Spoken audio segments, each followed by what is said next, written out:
Let's talk about sign stealing. This video is going to have two main parts. Number one is going to be what an umpire's role is when they suspect signs are being stolen. Number two is the whole idea of retaliation. What do you do? So let's talk about part one. I'm not going to talk about vacating World Series titles, whether the Astros, Red Sox, Manfred, whether moralistic, none of that. That's a great topic for you to discuss, but it's not for me because I have no real rule book basis. What my strength is in interpretation of the rules for umpires. So I'm going to talk about what an umpire is to do if they suspect sign stealing. First of all, there is zero content in the rule book about sign stealing, just runner stealing bases. That's the only time stealing gets mentioned. In the interpretation manual, there's nothing. This is the 2017 version because it's yellow. 2018 and 19 are over there somewhere. And those are really the only two books that umpires are really adhering to strongly. There is also a replay review regulations guide. There is also a series of memos that are sent to teams and umpires and whatnot, but the primary book is the rule book, and the rule book says nothing about it. Now, the interpretations manual does have something about what they call visual obstruction regarding a fielder who jockeys back and forth in front of a runner deliberately in a deliberate attempt to obstruct their vision. This happened in Colorado a little while ago, and it was a runner on second base, and the fielder jockeyed back and forth because they didn't want them to steal signs from the catcher, and that turned into a little thing, and the umpire said, "Hey, you, knock it off, don't stand there." And people got down on the umpire, and they criticized me for a video supporting the umpire because of the idea of visual obstruction as per this rule book. And the idea and the actual rule, the rule says, hey, it's not explicit in here. There's no explicit rule in here about visual obstruction, but it's not within the spirit of the rules to do it, so you're not allowed to do it. If it happens pre-pitch, just warn him to knock it off, and if it happens during an actual play, call it obstruction B and possibly A if it's really on an infield thing. Usually you see it, ball gets hit to the outfield, and while someone's tagging up, they're disabled from seeing the play. That would be obstruction B. But either way, that's the idea. It's a spirit of the rule. It's not an explicit thing in this rule book. MLB has a habit, a nasty little habit, of omitting rules from the rule book, oddly enough.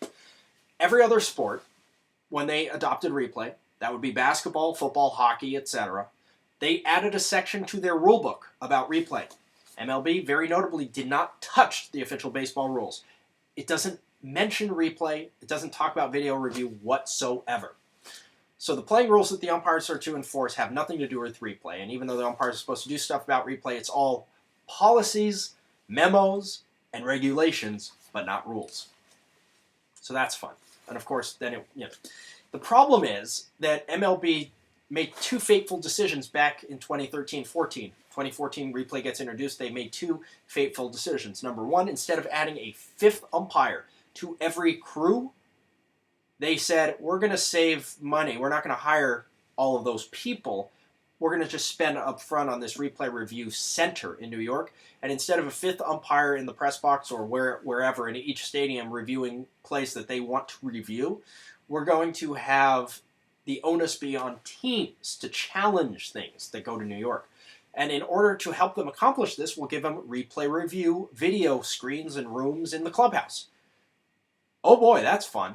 Because what happened just a few years later? MLB had to send a memo out saying, hey teams, stop abusing the replay room and using video to argue balls and strike calls. Because as you'll notice, if you look at our ejection statistics, replay review gets introduced and ejections start ticking up. And we had our highest ejection total this past season in over a decade, thanks to maybe that.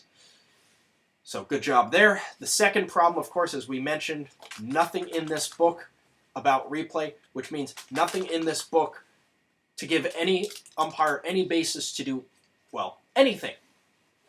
All that it would be is in memos and bulletins. Memos look like this. They get sent to teams, umpires, and that's where it would have to come from. But there's nothing there about sign stealing. And if you suspect that someone is stealing signs, long story short, nothing to do on the field, except prepare for retaliation. We'll talk about that in a second. All you can do is notate it, call the assigner, supervisor, or commissioner, however you're set up, let them know, but as far as what's going on the field, there's really not much that an umpire can do. Part two is retaliation. I said, get ready for retaliation. And we might get retaliation in MLB this year. probably will. And Manfred is probably going to do the funny old thing of, if you retaliate by beating the guy in the head, you're going to get a tremendous suspension. And of course, the coincidental thing is, the guy who actually cheated didn't get suspended for it, but the guy who retaliated and enforced the code would get suspended. But in any case, expect retaliation. What does that mean? It means that an umpire has to be ready. Now, you're going to get a lot more heads-up report. I would not be surprised just to get a blanket warning for every crew that has any player that was suspected or tied to this thing on the Astros, Red Sox, whatever team it is, if they've gotten traded to somewhere else. It'll follow them. And there are certain pitchers that have been quite outspoken about this. Fires went through and sort of, I guess, broke the story. Maybe Trevor Bauer's another one that was popular that really sounded off about it. If you get Mike Trout, who's not a pitcher, granted, but if you get Mike Trout to give an opinion about this, saying, "Yeah, that's wrong," wow, the good guy in baseball generally doesn't speak poorly about much of anything, and so for him to speak out about this is quite significant.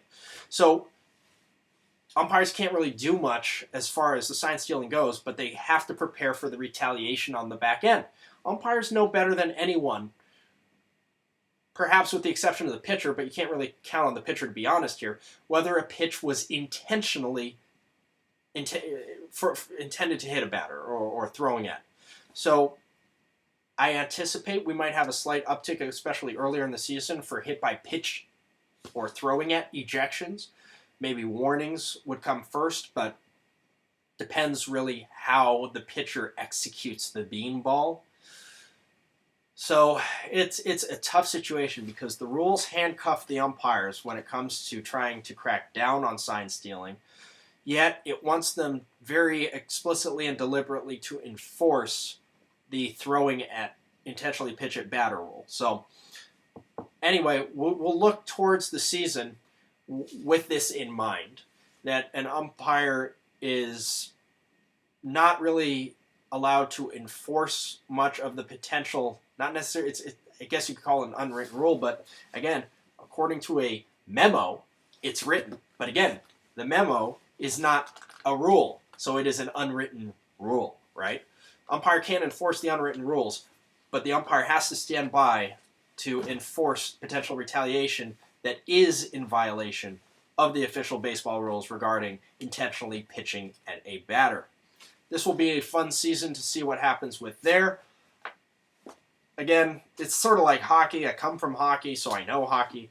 In hockey, if a player feels that a referee did not adequately enforce a penalty, let's say 2-minute boarding as opposed to 5 minutes in a game, that player might take it into their own hands. It's like it's not a shot taken. It's not a shot at the referee. It's a shot at the player who did something wrong on the other team. And so the referee has to be ready for the retaliation potential. And in hockey, at least, you have what is permitted is the 5-minute fighting major, so players can enforce what's called the code. In baseball, you don't really have that. Warnings and ejections for throwing at have really taken that away from teams. So it'll be really interesting to see what happens and how long it takes Dusty Baker to get ejected for arguing that umpires aren't doing enough to protect his team.